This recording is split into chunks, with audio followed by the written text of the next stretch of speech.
Hartford, Connecticut with Haneef Nelson, and we're at Black Eyed Sally's in downtown Hartford. And let's get into it. So, can you introduce yourself and a little bit about what you do? So I'm Haneef Nelson. I'm a musician, arts advocate, educator here in the Hartford area. I currently teach at Western Connecticut State University. I teach at UMass Amherst. But here at Black Eyed Sally's, I've been running the jam session that's here. Used to be on Monday nights, now Wednesday nights for the last 10 years. The session itself has been in existence since October will be 18 years that this has been there. So, why jam session? Explain that. So, traditional in jazz, like the way people used to learn jazz before it got into academia. Sorry, hello, did you need my help at all? Did you want to order anything? Okay. Well, I'm here. You're in my section of time, Okay. so. Yeah, we're just doing an interview right now. Oh. It's all good. So the jam session was the tradition of how people learn before academia. People would come out, they would listen to music, they would participate, and they would learn from whoever was there, the older musicians. It's also like a central gathering place. A lot of how jazz developed. After hours, musicians would get together, and some club owners would let the musicians in after they closed, and they would sit there and develop new music this way.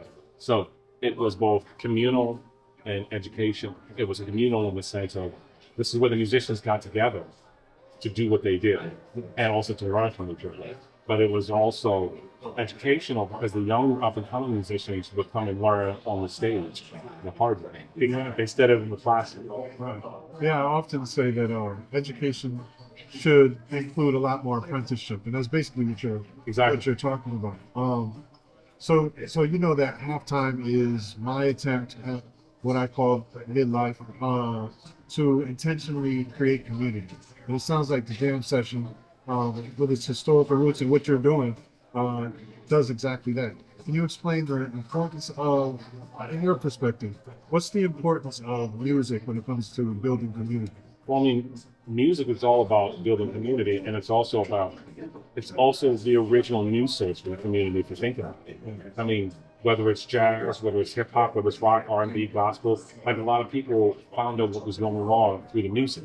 So in the community sense of a jam session, you're exchanging information. Like this kind of music is the only kind of music that I know of where I can go to Mongolia and not speak Mongolian, but if there's a jam session and I name a jazz standard that we all know, we can talk. Right. Because it's a common language for us. Right. So in this kind of environment, what we're doing is we're not only fostering community, but we're building new community that goes beyond our own walls. And here with this jam session, one of the reasons why it was created was to be an outlet for younger musicians to be able to interact with older musicians.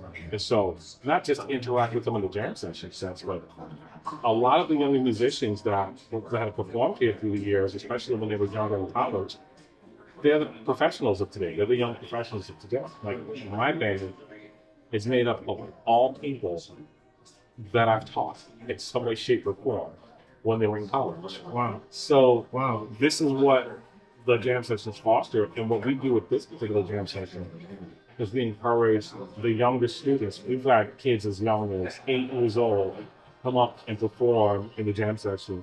And we've had students that are in college and people who just retired and decided they want to pick up an instrument to come up and participate. That's cool. So we make it a friendly environment for people to try Yeah. and to get to learn and get to do something.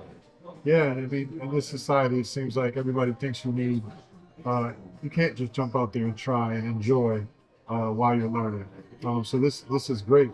I'm thinking about music as a communicator, not just as a community builder, but African drummers say that was the first language, right? And it seems to not just communicate, obviously not communicate words, but emotions and feelings and meaning, right? Tell me an experience that you've had. I'm sure you've had many where that's true. Well, my band, we just finished playing the last night of the Fall by Monday with Jazz Festival here in Hartford. And it's the first time that my band was put in a featured spot. And In a what? In the featured Featured spot. spot, We okay. were the featured attraction. And the music we played was all my original music. And the audience was relating to the music in so many different ways, where they were looking for more, like we would play certain things and there would be a response. And it wouldn't just be a clapping. You would hear sighs, you would hear groanings, you would hear cheers, you would hear certain things. You knew people understood what we were doing. Right. They saw us having fun, and then they saw us communicating with one another. Yeah. You know, we were having a good time. You know, it's funny when you mention the African drumming, like there's certain drums in the African diaspora called talking drums. And they're called talking drums because you talk with them. And I was explaining that to some of my students how some of the African languages in Western Central Africa, they're not phonetic like English is. Tonal.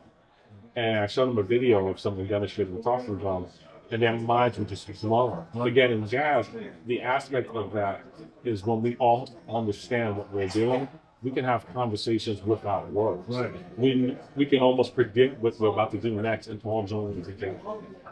I was just thinking, like, if you watch a drum orchestra or a drum circle, they know within the music what should happen next. And the same with jazz. Yeah, you know, like this morning, I was playing for one of my classes, one of my lecture classes this morning. We were talking about precursors to hip hop. Yeah. And we were talking about the Black Power movement, and I was playing with one of the last poets. Right. You know, they're listening to this poetry with these drummers, and they're listening to how this drumming and this poetry is interacting with one another. And I was telling them, you know, as a performer, there's 4 conversations that are happening at once. It's the conversation that the band members are having with one another. Yep. There's the conversation that you're having with yourself, specifically when you mess up. That's the conversation you have to learn how to stop. Because you mess up, you're like, oh my God, I suck. This is horrible. Good lesson for life. Then there's a conversation that you're having with the audience who's watching and who's listening to you. But then there's that conversation with select audience members when they respond to you. When you play something and they're like, yeah. Or you play something like, If you're a performer and you're in the moment, you can't just go with whatever was playing. You have a responsibility to respond to that because now someone's talking to you because you don't touch their soul. Yeah. And so these kind of conversations and the way we do things with music is so important. There's so many things we can communicate without words through music. It's one of the reasons why I love performing it and teaching it. Yeah, I mean, I'm once upon a time, or maybe even now, a poet. And I like to speak as well. I call it the church effect. And you get people to vocalize, and that's where you take off and really start to improvise, right? Right. Let's back up. What instrument do you play? What instruments? I play trumpet, but I fake piano. I won't say I play it, but I fake piano. I still play French horn, but not as often. I play euphonium as well. What's the last one? Euphonium. Tell me what that is. Euphonium is like the instrument that's like in between a tuba and a French horn. It's a little bit bigger. It's much bigger than a French horn, and it's much bigger than a trumpet.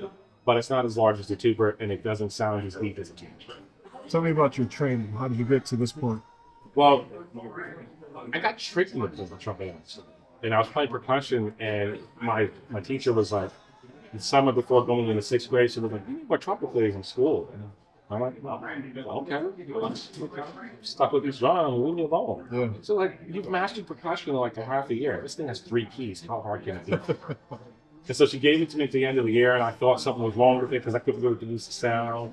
And then she gives me another trumpet, and I realized that summer when I went home, she tricked me. And I'm like, I'm gonna get her. I'm gonna come back playing something. And I come back and I'm playing some stuff, and I'm learning how to read the music and stuff. And then she's like, oh, you're doing really, really good. And I realized, wait, she tricked me again. Because she knew I was gonna respond like this, and she knew I was gonna want to prove her wrong. I'm like, she tricked me.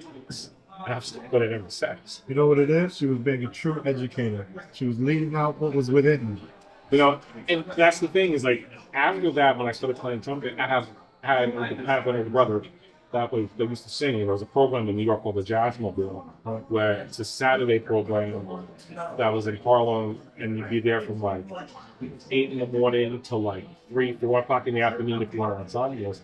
My brother used to take me there, and I used to go there with him, and you have a master class on the instrument, you learn about music theory, and if you play it at jazz, that's on 30 hours on song. What I didn't know when I started going there was all of the teachers there were like jazz teachers. Wow. But I wasn't into jazz though. I just was into playing music. Okay. And as I started getting into jazz, I would go buy records, and I'm like, wait a minute. That guy at that school I go to, his name was on here. It was records. Is that you? That's cool. Yeah, that's me. And I was buying more records. I'm like, wait, y'all are famous. They're like, yeah, kind of. You know, and so a lot of those people taught me that this music, it's an extension of oral tradition that was brought over to this country. And yes, you can learn it in the school. Yes, you can come with workshops and learn it. But there's a certain aspect of this music you don't learn by playing. You learn by talking to a master. I've learned more from some of these jazz legends about how to play music, having lost, and not even talking about music, Yeah. than I have from some of our lessons.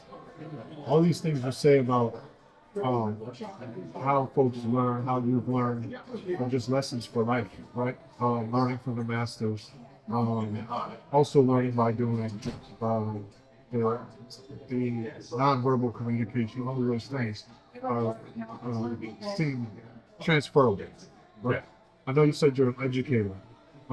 Talk about that aspect of your existence. Well, you know, I understand one thing that this generation of jazz students doesn't have access to is they don't have access to the lessons anymore. There's very few of them that are in the schools teaching, and the ones that are in the schools teaching, not everyone has access. You know, a lot of the people that they have access to are people who learn this music back from only college, taking private lessons. So they've learned it academically, but not everyone has learned it culturally. And there's a difference. You know, I talk to my students about this difference between being taught music and being raised in music. Being raised in music is you grab the cultural elements that are important to this music that you can't get from a class.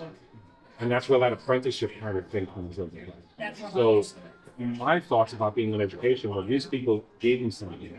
And they told me that there's going to come a time when I'm going to be responsible for giving to someone else what they gave me. But then I also have to give the things that they can't give because they're not me. And they're not in my generation.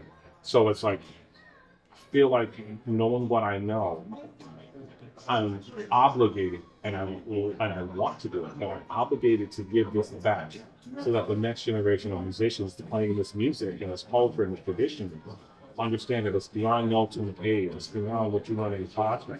It's about life. And when you don't learn how to filter this through life, you're not going to be able to be playing music. I love that. You know, we lift as we rise, is what I say sometimes, and I think that is our responsibility. Am I right to assume you're a Gen Xer? Yes. Yeah. So it's our responsibility, right? Like we're getting to that point where, you know, whatever field we're in, we're the masters. Well, hopefully, right? We're getting close, and it's time to reach back and give back. That's part of what all this is about. Talk about the music scene in this area, in the Hartford area. Like a lot of people don't realize how much culture and how much music is in the Hartford area, both now and how much has been in there. You know, I did some research last summer. I taught some courses on the history of jazz music in Hartford, and I found out that, you know, in the North End during Prohibition, there were over 120 speakeasies. And Speakeasies? yeah, and there were many of these speakeasies had live jazz in it. Think about that. Just in the North End. We're not even talking about anywhere else. Wow. You know, around the corner from here, where there's a park where there's an underground parking lot, there used to be a speakeasy in which, like, the federal government busted a guy that had hundreds of gallons of illegal alcohol, and the music was played there. And then after Prohibition, you have people like Duke Ellington used to come up here and play solo piano shows for Black servicemen. Yeah. You know, you got people like Teddy Wilson who would play every week at a hotel in Hartford that no longer exists. You know, people like, when people think about jazz in Hartford, the first name most people think about is Jackie McLean, and rightfully so. But there was a lot of music before Jackie McLean. And then you have Paul Brown, who started the jazz festival. You have Jackie McLean, and then you have all the people that have grown up under Jackie McLean that's moved this legacy into this day. But on top of that, Hartford also has a deep connection in hip hop. More people understand. Yeah. That connection goes back to some of the founders of the hip hop. Absolutely. That would come from the Bronx to Hartford, because they have family up here, but share this new culture. Right. And then some of these people that come back to New York, wait, what is this? Right. And Hartford has a very rich spoken word scene. And like, these spoken word artists are both using music and not using music for their art. So like, we have a very rich culture, and in the jazz world, there are more and more people that are talking about what's going on in Hartford, because we've been doing things that a lot of other cities haven't. We've done a lot of panel discussions, which are nice, but a lot of our panel discussions are talking about stuff people don't really want to talk about in Hartford, but it's necessary to talk about in order to like address issues that are Give me problematic. an example. So we had a panel discussion last summer about women in jobs, and so the panel discussion was all women on the panel, and they had asked for a particular male to be the moderator because this particular male was going to call them and hire them for it, and they wanted to talk about allyship, like what it means to have allyship. And a lot of things were talked about when it comes to, misnomers about women in jobs, as well as like truths. And one of the women said some things that I could never say about jazz in general and about some of their experiences. We've had a discussion about, is academia bad for jazz? And as someone who's in academia, it's a very relevant question because so many people have only worked through academia. In that kind of discussion, we had a jazz musician who learned mostly culturally and was at the beginning of jazz and academia. And so these kind of discussions to talk about where we've been and where we're going, what could Hartford be like in the future? We've got internationally known musicians that are paying attention to what's going on in Hartford. And some of them are calling like, I'm hearing about these series you guys are doing. How can we be a part of it? And just to put it in perspective, Hartford is what, 4 miles across? Yeah, pretty Right? much. So lots of history packed into a small area where people wouldn't assume. I know when I'm in other places, I grew up here, but I lived in Baltimore for a while. I know when I'm other places, and I say I'm from Connecticut, they don't think we exist here, right? There's no black people there, right? They don't know the history. So it's good that you're bringing it about. One of the concepts I use is feed the people, right? That's my kind of life philosophy. Being an administrator, teaching, doing community work. How would you say you feed the people? Well, we give them a space and a platform to both the audience to listen, because some of our audience, we have some very loyal audience members, and they've become a part of our community. We've seen them through when they've had the deaths of their spouses, of their parents, like close family members and friends, and they've seen us through similar circumstances. So we've provided a place where people's souls can be felt in a way that only music can, where people can have dialogue and then they can interact with each other on a level that you don't normally see. Right. Like when I go to jazz stuff in New York, the audiences don't typically get to interact with the artists the way we interact with artists here. So when the set is done here, and if people want to talk to the artists, they sit there, come up to the stage, and the artists are happy to talk to them. That's a great thing. And it's not like the artists are like, oh my God, I just finished performing, leave me alone. Yeah. They're like, wow, like people really want to talk. Like they really want to, and they want to talk about more than music. So we've created a space where people can bring stuff that they're dealing with and let the music heal them, let the music help them. And in like fashion, we're creating amongst the artists a space where people understand what the word community really means. And how community isn't a word that you say when it's just convenient. Like you have to live it, or else it's not really community. It's a transaction, and that's different. That's an important distinction. That's a very important distinction. So part of this is intentional community, but participation, right? I know we talked on the phone. There's clearly some ways that we can collaborate. But if someone wanted to get involved in this jam session idea, is it open? Yeah. The first set is always a different band every week. They play the first set, the second set. You want to come play some jazz? Do the instrument. You sing, come on and sing. Right. I mean, we've had hip hop artists come in here and like, yo, can I spit a verse over some live jazz? Only thing to tell people is like this is a jazz themed session, so it's got to be in that realm because that's what it is. But everyone can play. I think poetry over jazz is pretty dope. So It is. that I'd be interested in that. But we'll figure it out. Yeah, I mean, when I first moved back to Connecticut, I used to live in Enfield, and I used to work with a lot of poets in Springfield. Yeah. And we used to do shows with live jazz and poetry all the time. So it's like, there's so much of the intersection when we look at jazz and what it is. and you look at all of the Black diaspora arts that have come through this country, they're all interconnected in so many ways that people don't even understand. Yeah. Like you listen to Gil Scott-Heron. Gil Scott-Heron had everything from African drums to soul to jazz as background for his poems. You know, It's powerful. you listen to the last poets, always African percussion. You listen to Amiri Baraka. Amiri Baraka would be anything from just him by himself to some music to a sample of someone's speech. Yeah. You know, so these things are so interconnected with one another. Right. And part of building a community is trying to show people that jazz is a corner of the diaspora where so many other things have branched out and branched into. And got me inspired just talking about this stuff. I asked this weird question to everybody. But for you, it's not so weird. So it's interesting. I'm going to be interested in your answer. What's your favorite song?